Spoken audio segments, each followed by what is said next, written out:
Bienvenue dans votre émission Coffre aux idées. Nous nous retrouvons encore une fois en compagnie de ce groupe de jeunes afin de partager autour de la parole de Dieu, autour de la Bible et plus particulièrement autour du livre de Jérémie, livre autour duquel nous avons commencé ce cycle d'études. Aujourd'hui, nous sommes avec Edwina, Yvelise, Maëlle, Adlaé, Elisabeth et Josué. Comment allez-vous aujourd'hui? Ça va. Effectivement, la parole de Dieu a cet effet de donner cet enthousiasme et découvrir chaque jour la volonté de Dieu pour son peuple ne peut que nous rendre heureux. Aujourd'hui, nous poursuivons ce temps d'études avec une partie moins réjouissante que la dernière fois, le joug de Jérémie. Pour pouvoir entamer ce temps, j'aimerais que nous puissions prendre Luc 9, verset 23. Luc 9, verset 23. Puis il dit à tous, « Si quelqu'un veut venir avec moi, qu'il cesse de penser à lui-même, qu'il porte sa croix chaque jour et me suive. » Merci Maëlle. Ce texte nous rappelle ce que nous avons déjà eu l'occasion de voir précédemment. Il est important pour nous en tant que jeunes de nous positionner. Le positionnement est ce qui fait la différence entre ceux qui réussissent de grands exploits pour Dieu et ceux qui choisissent finalement de se laisser couler, fondre dans la masse. J'aimerais que nous puissions incliner la tête alors que nous poursuivons ce temps et Adlaé nous conduira en prière. Seigneur, nous voulons te remercier, nous voulons te rendre toute la gloire qui t'est due. Alors que nous allons discuter de ta parole, que tu puisses nous accompagner par ton Saint-Esprit. Au nom de Jésus, nous t'avons prié pour ta gloire. Amen. Amen. Amen. J'aimerais qu'on puisse prendre Romains 12, le verset 12.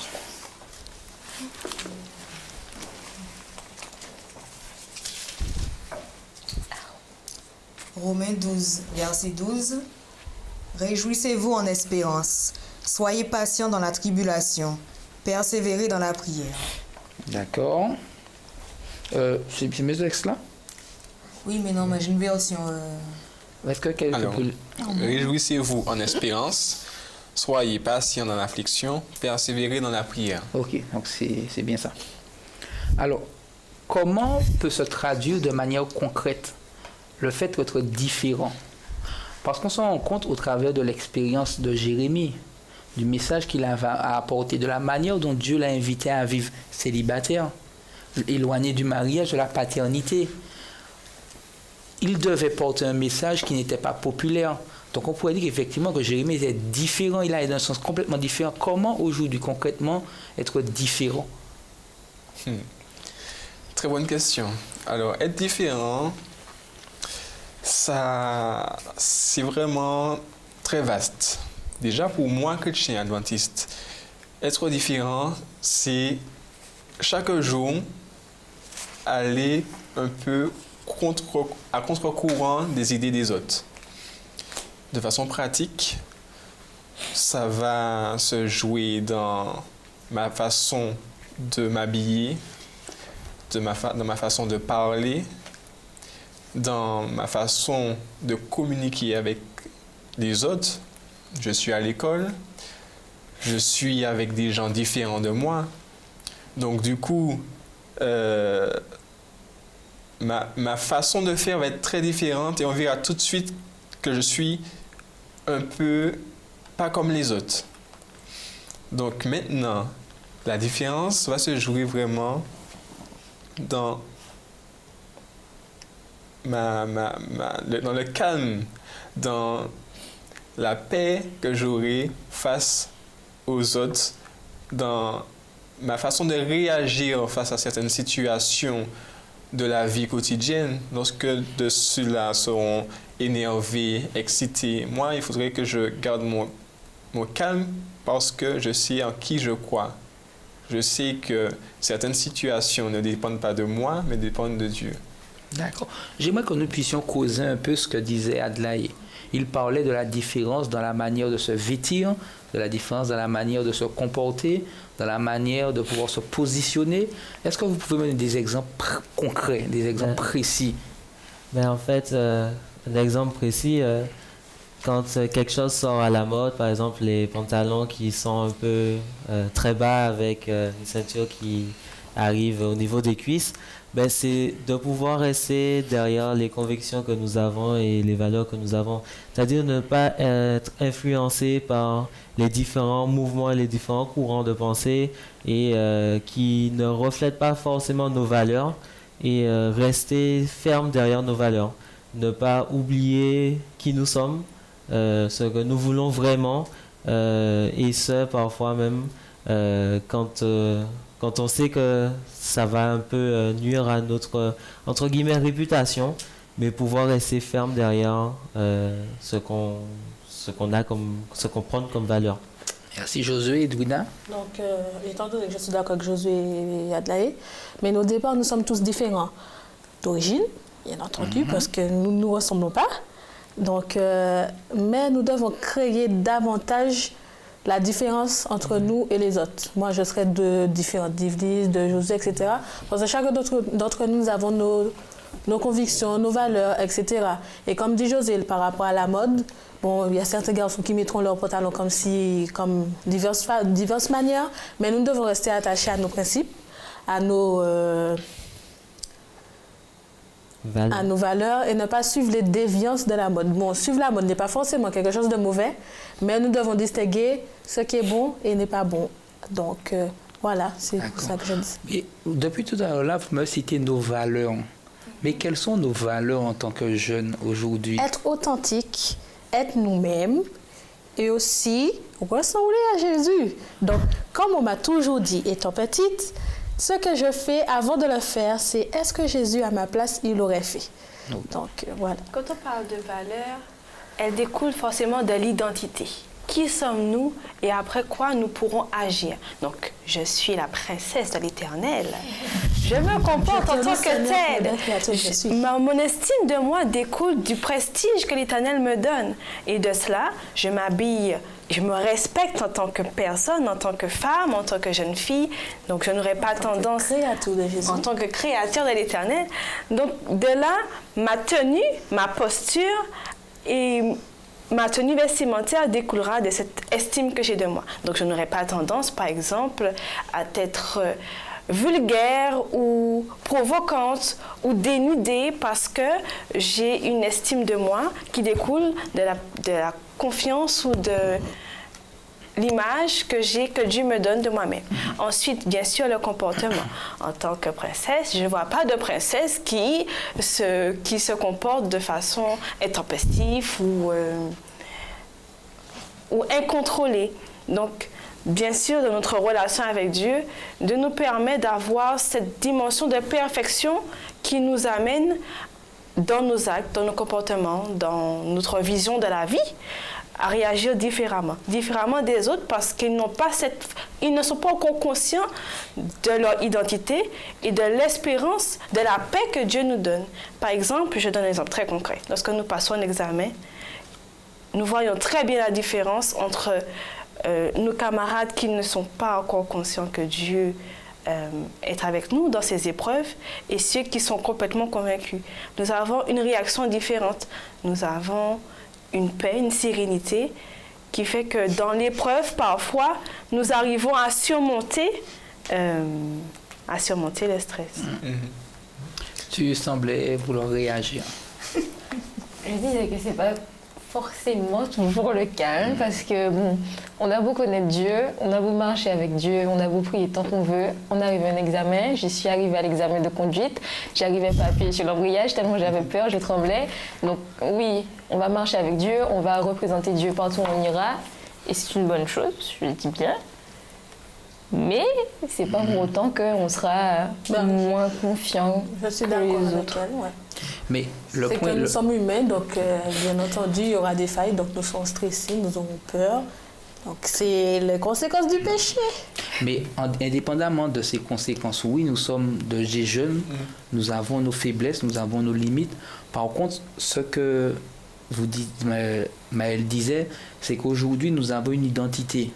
Et cette différence liée à cette identité va se faire remarquer puisque nos valeurs, comme vous dites, sont basées sur Dieu, celles qu'il nous propose. Parfois, nous avons l'impression que les jeunes ont peur d'être différents, ont peur d'être identifiés comme à part, ou bien ont peur d'être mis à part, notamment par rapport à cette différence. Tu voulais... Oui, je voulais intervenir. Parler de valeurs, il faut parler aussi de qui nous sommes, tu l'as dit, et où l'on va.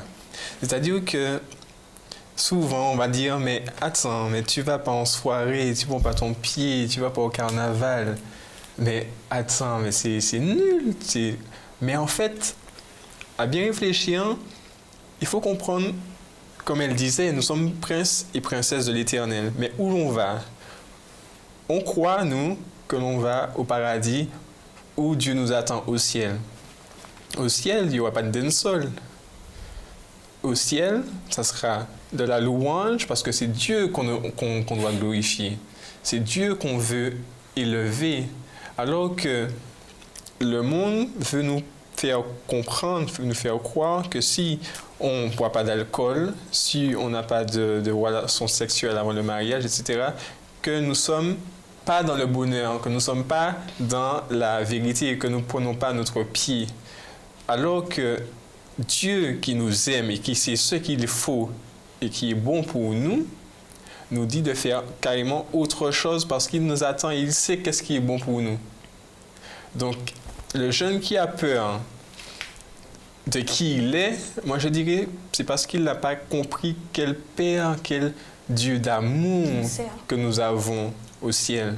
C'est pas un Dieu tyrannique qui va nous dire non, on fait pas ci, non, on fait pas ça, parce que si tu vas au carnaval, si tu vas dans une soirée, c'est pas bon, etc. Non, il sait que nous avons besoin de préserver notre esprit, préserver notre conscience contre des souillures qui peuvent malheureusement nous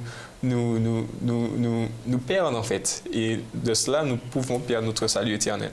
Merci, Josué. Je rebondirai sur ce qu'Adlaïe a dit, en disant que souvent des fois on dit on fait la différence, mais on a une certaine tristesse de vouloir faire la différence. À savoir, mes amis vont boire, moi je ne vais pas boire, mais je vais montrer qu'en fait je suis triste de ne pas boire. Mais j'ai envie de dire que faire la différence, c'est aussi être fier de vouloir rester sur notre position. Être fier de boire son jus d'orange. Voilà. C'est vrai que, comme Edou a dit, boire son jus d'orange alors que tout le monde boit du champagne, etc. Ou encore boire son champomis alors que les autres boivent de l'alcool. Mais rester fier pour un peu montrer aux autres, pour intriguer les autres et ce qu'ils se disent. Mais tu sais, c'est bizarre, mais il ne boit pas, mais il est quand même heureux. Mais je vais essayer de voir pourquoi il ne boit pas et qu'est-ce qui fait qu'il est heureux. Et c'est aussi comme ça qu'on va un peu faire passer nos valeurs. Et je rejoins totalement Josué. Parfois, on aurait dit que certains jeunes ont honte d'être adventistes, par exemple. Ils ont honte, tu vois.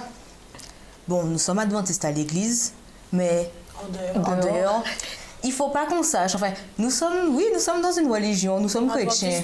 Mais, ou quand, par exemple, le sabbat vient sur le tapis, pourquoi tu ne seras pas à l'examen?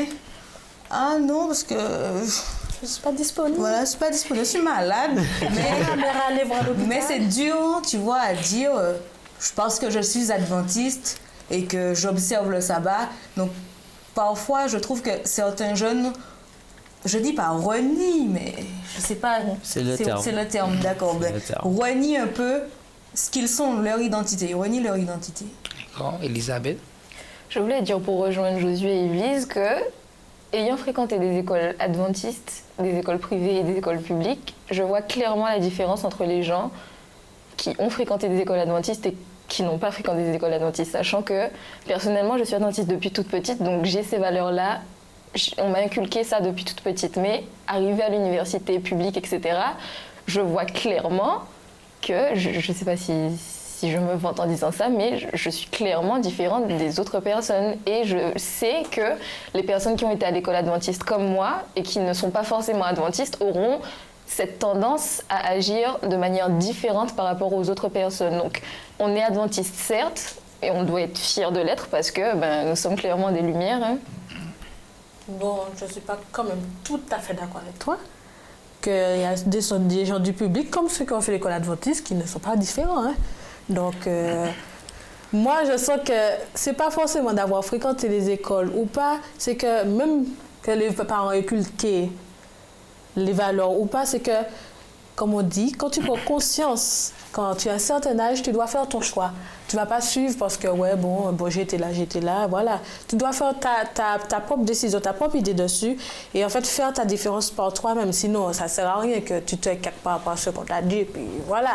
Donc, voilà, moi, je me dis que tu dois créer ta propre identité, prendre conscience et avoir confiance en toi. Parce que certes, on va toujours, en fait, comment dire, te charrier sur tes convictions, etc. Peu importe, quelqu'un de haut placé, peut être ton proviseur, parce que tu ne viens pas au devoir, etc. Mais que tu dois rester campé sur tes positions, tes convictions, pour dire que non, je suis un adventiste du 7e jour, parce que si, parce que ça, et que je crois fermement que je ne peux pas être au devoir le samedi, parce que moi j'adore Dieu qui est grand, qui est puissant, qui est fort, et que je ne pourrais pas être présente, et par la grâce de Dieu, je réussirai. Et voilà. Il faut se rappeler une chose. Tout ce que vous dites est juste. Mais un élément central, ce qui fait la différence dans la vie du jeune, c'est sa relation avec Dieu. Jérémie, ce qui rendait Jérémie différent du reste du peuple dans sa manière de concevoir l'avenir, c'était cette relation qu'il avait avec Dieu et ce message que Dieu lui donnait pour le peuple. En dépit du fait que le peuple écoutait des voix différentes. Le prophète Anania, par exemple, lorsque Jérémie a porté le joug devant les rois pour pouvoir leur indiquer que la volonté de Dieu était qu'il puisse être assujetti au roi de Babylone. Qu'est-ce qu'il fait? Il prend le joug, il le brise et il dit, le Seigneur m'a dit que dans 2 ans, tous les royaumes vous alentours sont assujettis à Israël. Cette différence doit être marquée dans la... Jérémie savait ce que Dieu lui avait donné comme ordre. Et nous devrions aussi être au clair sur ce que Dieu nous demande de faire en tant que jeunes.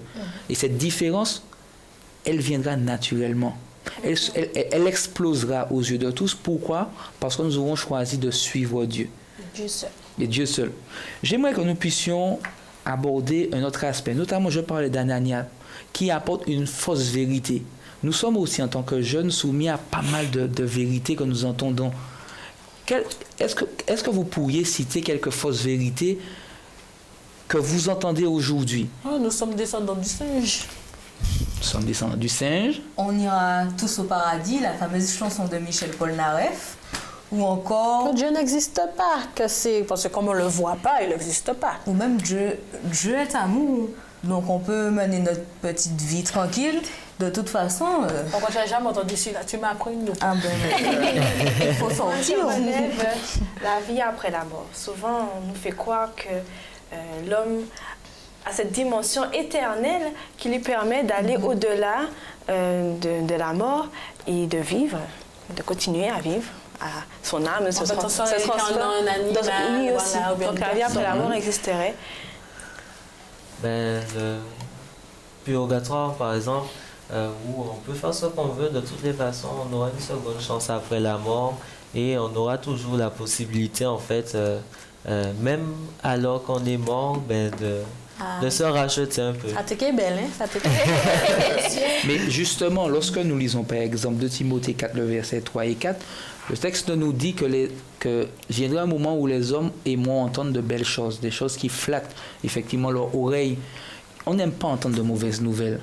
Le peuple au temps de Jérémie n'était pas prêt à entendre que le pays serait dévasté et qu'il partirait en déportation à Babylone. Le peuple n'était pas prêt, nous ne sommes pas peut-être prêts à accepter que la vie s'arrête après, au moment où on décède, que nous n'avons plus de chance. L'exemple du purgatoire, par exemple, c'est l'exemple, quel que soit ce que j'aurais fait dans ma vie, j'aurai l'opportunité, après être mort, de pouvoir être purifié et aller au paradis. En quoi toutes ces vérités fausses affectent-elles ma relation avec Dieu? En fait, tu parles du... Je parle du purgatoire, je parle de toutes ces vérités fausses qui sont l'œuvre du diable, peuvent affecter ma manière de vivre aujourd'hui ma relation avec Dieu. Ça nous permet de vivre librement, mais on se dit, messieurs, s'il y a le purgatoire, 2e chance, mais pourquoi pas profiter maintenant? Donc voilà. Okay. Je vais employer un mot qui est un peu à l'air du temps, à savoir contrefaçon. En fait, c'est des contrefaçons de la réalité qui nous permettent un peu de nous déconcentrer ou alors de baisser la garde. Parce que de toutes les façons, ce qui est dit dans la Bible avec toutes ces fausses vérités, ne vont pas se réaliser, on ne va pas répondre de nos actes, on aura toujours une seconde chance après la mort, etc. Bon, ben, c'est pas la peine de nous concentrer sur ce que dit la Bible. Vis ta vie et fais ce que tu veux. De toutes les façons, tu auras une seconde chance. De toutes les façons, tu es immunisé. Et c'est en fait un leurre de se dire cela, parce que à la fin, la Bible, elle ne ment pas. D'accord. Adelaine? Je vais revenir sur ce que tu dis et particulièrement une notion qui est particulièrement véhiculée ces temps-ci, c'est l'homme-dieu. C'est-à-dire que maintenant, on veut le plus que possible éloigner Dieu de notre société pour placer l'homme et sa conscience au centre de la société. L'homme, grâce à sa raison, grâce à ses facultés, notamment technologiques, médicinales, etc., il a la possibilité de se suffire à lui-même. Donc, on n'a plus besoin de Dieu. Et j'ai été surpris de discuter avec une collègue et elle me disait qu'elle croit en un être supérieur. Et ça, c'est une philosophie déiste. Et en discutant avec beaucoup de jeunes comme moi, je me rends compte que petit à petit, cette philosophie commence à prendre pied dans nos consciences, malheureusement. Et on éloigne Dieu carrément. Donc ça aussi, ça peut être un piège, comme l'a dit Josué, pour nous, malheureusement, les jeunes. On éloigne Dieu dans nos vies carrément, donc on n'a plus besoin de Dieu. La vie, c'est de prendre son pied, de profiter de l'instant présent, et puis, bon, demain, ok, ouais. C'est ce que l'on croit, parce qu'on croit qu'on n'a pas besoin de Dieu, mais une fois que tous les malheurs arrivent, oula, on cherche Dieu, mais où? Donc, c'est le souci. Et on croit qu'on n'a pas besoin, je suis d'accord avec toi, mais quand il y a un problème, là, on sait qu'il existe. Et donc, si Dieu était comme moi, je n'aurais même pas prêté attention, parce que je me serais dit, bon, tu vivais ta vie, bon, continue. Ben, c'est la heureusement grande différence qu'il n'est entre pas nous comme et ça. Dieu. Voilà. Dieu est amour. Heureusement qu'il ne l'est pas, parce qu'on serait bien dans le pétrin. Le problème, c'est que toutes ces idées, ces idéologies qui nous donnent de faux espoirs compromettent notre relation avec Dieu dans le sens où on ne sait pas, on n'est pas maître de la vie et du temps. Nous ne savons pas quand est-ce que nous mourrons. Donc certes, on peut avoir le temps de revenir, d'avoir la connaissance après ou de se remettre en question par rapport à ces idées reçues. Seulement, vu qu'on n'est pas maître du temps et qu'on ne sait pas quand est-ce que nous mourrons, donc on ne peut pas non plus se baser entièrement dessus pour avoir la vie éternelle en clair. D'accord. Mais n'est-il pas plus facile de croire aux choses positives, entre guillemets, seconde chance, que de croire aux choses plutôt négatives, c'est-à-dire si vous ne faites pas la volonté de Dieu. C'est pas négatif, mais c'est contraignant. Non, en fait, mais quand je dis négatif, c'est pour par exemple le peuple. Le peuple, quand Anania vient avec sa fausse prophétie, c'est beaucoup plus facile de croire Anania que de croire Jérémie qui dit que parce que vous n'avez pas observé les commandements de l'Éternel, malheur à vous, vous mourrez ou vous serez déportés. C'est beaucoup plus facile de suivre en fait les paroles douces, on va dire. C'est qui nous caresse du poil, voilà. Quelque chose qui nous... Voilà, j'ai envie de dire que c'est toujours plus facile de faire le mal que de faire le bien. Ah oui. C'est toujours plus facile de dévier que de rester dans le droit chemin. Vaut mieux prendre le chemin étroit que le chemin nous, large. puisque nous avons pu identifier ces fausses idéologies, ces faux concepts qui, on s'en rend bien compte, éloignent beaucoup de jeunes de la présence de Dieu, ne devrions-nous pas faire comme Jérémie, prendre notre bâton de pèlerin, peut-être mettre ce jour à notre cou, si Dieu nous le demande, et pouvoir aussi interpeller? Normalement, oui. Normalement, oui. On dira que ce sera Dieu, on pensera que tout le monde sera contre nous, mais on oublie la personne ultime qui est Dieu. Et voilà, Okay. C'est l'être suprême qui est, voilà, il remplace tout le monde, hein, voilà. Et c'est vrai que souvent des fois on pense que la montagne elle est trop grosse pour pouvoir la gravir, mais on oublie, comme Edwin a dit, qu'on n'est pas tout seul. si Dieu nous donne un jour, si Dieu nous donne une épreuve, ou si Dieu nous donne quelque chose à faire, une mission à accomplir, forcément, il ne va pas nous laisser un peu dans la pâture, nous laisser un peu dans la savane, et puis et débrouille-toi, accomplis ma mission et débrouille-toi. Dieu, c'est quand même un Dieu qui est bon. Il sait de quoi on est capable. C'est déjà un plus. Il ne va pas nous donner quelque chose qui sera trop fort pour nous. Et il va nous donner quelque chose à notre hauteur. Mais la meilleure promesse, c'est qu'il sera toujours à nos côtés pour pouvoir nous aider.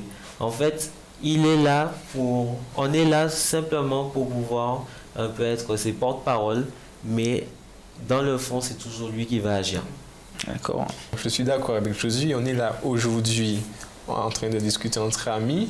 Et c'est déjà la mission qu'on accomplit justement auprès de nos spectateurs qui nous regarderont au travers d'Internet. Donc, dès maintenant, c'est déjà une mission. La mission, elle n'est pas... Peut-être, Dieu ne nous demande pas forcément de partir dans le champ, en avion, etc. pour aller... diverses manières d'évangéliser. Voilà, pour aller évangéliser, non. C'est quand je suis à l'école, je suis au travail, par mon comportement, justement, par ma différence, les gens ils vont se poser des questions, ils vont vouloir me connaître, ils vont vouloir connaître mes points de vue. Et quand je vais leur apporter justement ma lumière sur certains sujets, ben, automatiquement, je vais planter une petite graine que moi, je ne suis pas capable de faire pousser, je ne peux pas convaincre les gens. Mais si moi, je fais ma part, Dieu fera le reste. C'est juste ça. Et c'est ce qu'il y a de plus important pour nous en tant que jeunes, de comprendre que Dieu nous demande tout simplement de faire notre part. Oui. Dieu a demandé à Jérémie de faire sa part. Parfois, ça a causé beaucoup de peine à Jérémie. Jérémie a beaucoup souffert de la situation. Nous souffrirons peut-être assurément du fait de pouvoir aller à contre-courant. Mais nous sommes invités en tant que jeunes à aller à contre-courant, si c'est la volonté de Dieu, à le faire. Si vous aviez la possibilité de rencontrer Jérémie aujourd'hui, en chair et en os, qu'est-ce que vous auriez envie de lui dire? Je te respecte, mon frère. Ah oui, franchement, chapeau. Parce que c'était dur. Parce que d'abord, par exemple, imaginons par exemple, un lycée ou bien une université contre toi, et qu'il y a d'autres qui disent à l'université, mais non, mais vous inquiétez pas, ce qu'il dit, c'est pas bon, etc. C'est pas vrai, que tu sais que tu as la vérité, toi, tu finis par douter, tu te fais oups, où ça je suis? Et lui, il a tenu ferme, pardon. Ah ouais, chapeau. J'ai envie de dire merci. Pourquoi merci? Parce que c'est quand même quelqu'un qui a montré un exemple et qui est un exemple aussi aujourd'hui pour nous jeunes, à savoir, parce qu'il était très jeune, Jérémie, et qui est un exemple pour nous jeunes et qui nous montre que même dans l'adversité, on a quand même possibilité d'avancer, possibilité, même si tout le monde est contre nous, de pouvoir rester ferme derrière nos positions. Et donc, vraiment, c'est un exemple à suivre. Donc, merci pour avoir choisi d'être cet exemple. Une autre personne? Il faut insister sur le fait qu'il soit très jeune, comme nous. Jérémie, pardon. Donc, il a lutté, on l'a frappé, hein, Jérémie, quand même. Donc, il était vraiment décidé, dévoué pour Dieu. Donc, je voulais aimer savoir justement comment il faisait. Combien de temps il passait avec Dieu dans sa vie quotidienne. Comment il faisait en tant que jeune dans une société qui ne l'acceptait pas. Ok. Nous aurons un jour l'occasion de rencontrer Jérémie. J'espère. Nous aurons l'occasion de lui poser toutes ces questions. Aujourd'hui, nous ne pouvons connaître son expérience qu'au travers des lignes de la Bible. Nous avons aussi l'expérience de tous ces hommes, ces femmes qui ont pris la décision à des moments qui n'étaient pas forcément favorables. Comme Étienne, comme d'autres, de pouvoir mettre en avant la parole de Dieu. Et nous aurons l'occasion de pouvoir, lorsque Jésus reviendra et nous portera avec lui, de pouvoir poser toutes ces questions, prendre le temps d'écouter, de savoir combien de temps effectivement il passait à s'appuyer sur Dieu. Nous, aujourd'hui, en attente de ce jour, nous pouvons d'ores et déjà nous appuyer sur la Bible, sur ce que nous avons de ces hommes et pouvoir nous-mêmes façonner notre relation avec Dieu. Et je crois que c'est de cette manière que nous pourrons chaque jour, en tant que jeunes, être toujours des agents efficaces entre les mains de Dieu. Je crois qu'aujourd'hui, alors que nous mettons fin à ce temps d'échange, que cela doit être notre motivation durant les jours prochains de pouvoir être des agents efficaces entre les mains de Dieu. Nous voulons vous donner rendez-vous à une prochaine émission, Coffre aux idées.